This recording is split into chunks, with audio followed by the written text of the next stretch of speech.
Ipinatawag na rin si Senador Chis Escudero ng Independent Commission for Infrastructure o ICI, gayon din ang 4 pang dating opisyal ng DPWH.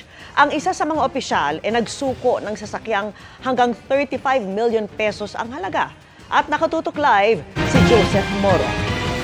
Joseph! Vicky, ito yung 30 to 35 million pesos na luxury vehicle na itinurn over nitong si dating DPWH Bulacan 1st District Assistant Engineer Bryce Hernandez sa Independent Commission Independent Commission for the Infrastructure or ICI. At katabi nito, Vicky, yung isa pang luxury vehicle din na 12 million pesos naman na itinurn over din ni Hernandez sa ahensya.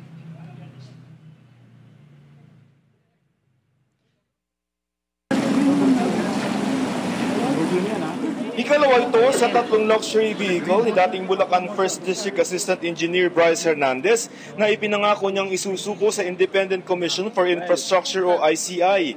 Isang Lamborghini Urus na ayon sa website ng kumpanya, ang mga Urus ang kauna-unahang sports utility vehicle sa mundo. Ang halaga nito 30 to 35 million pesos. Ibinigay ni Hernandez kay ICI Chair at dating Supreme Court Associate Justice Andres Reyes Jr. ang susi ng sasakyan. Hindi na nagpa-unlock ng panayam si Justice Reyes at si Hernandez. Ayon sa abogado ni dating DPWH 1st District Assistant Engineer Bryce Hernandez, yung pagsusoli niya ng kanyang mga luxury vehicle, 2 na to ngayon. Nung Friday, GMC 12 million at ngayon Lamborghini na 30 to 35 million ay wala raw hinihinging kapalit sa gobyerno. It's the right thing to do.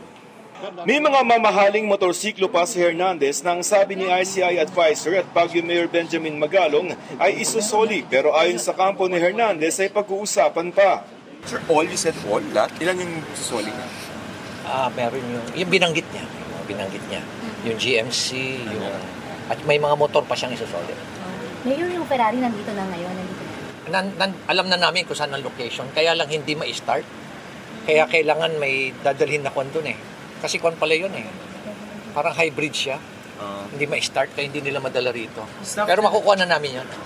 Hindi pa namin napag-uusapan with regard to that. Sinabi na dati ng ICI na ipasusubasta ang mga isinukong luxury vehicles. Ngayong araw, ang mga itinuturong mga nasa likod ng kickback mula sa budget ng mga flood control projects ang ipinatawag ng komisyon. Sina dating DPWH Bulacan 1st District Engineer Henry Alcantara, Assistant Engineer Hernandez at Assistant Engineer JP Mendoza. Ipinatawag din si dating DPWH Undersecretary Maria Catalina Cabral na umanin naglako ng mga insertion sa National Expenditure Program ng DPWH kay Senador Tito Soto. Tumanggi silang magbigay ng panayam sa media.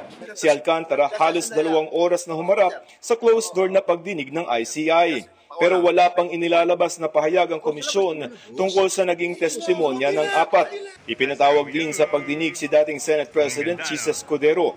Si Escudero at si Ako Bicol Party List Representative Saldi Co ang itinuturo ni House Deputy Speaker Ronaldo Puno na nasa likod ng manomalya umunong insertion sa 2025 budget.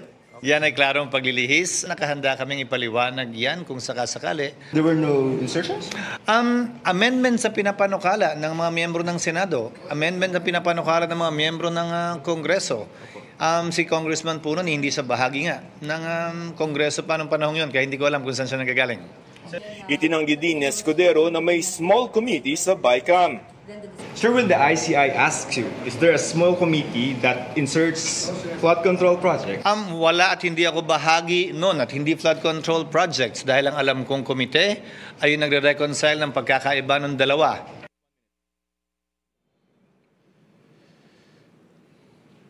Vicky, dumating din dito sa ICI itong si House Speaker Faustino D. Bitbit. Yung mga dokumento ng House Infrastructure Committee, ipinatigil na kasi ng House ng kanilang pagdinig at ipinauubaya na lamang nila ito sa ICI. Vicky? Maraming salamat sa iyo, Joseph Moro.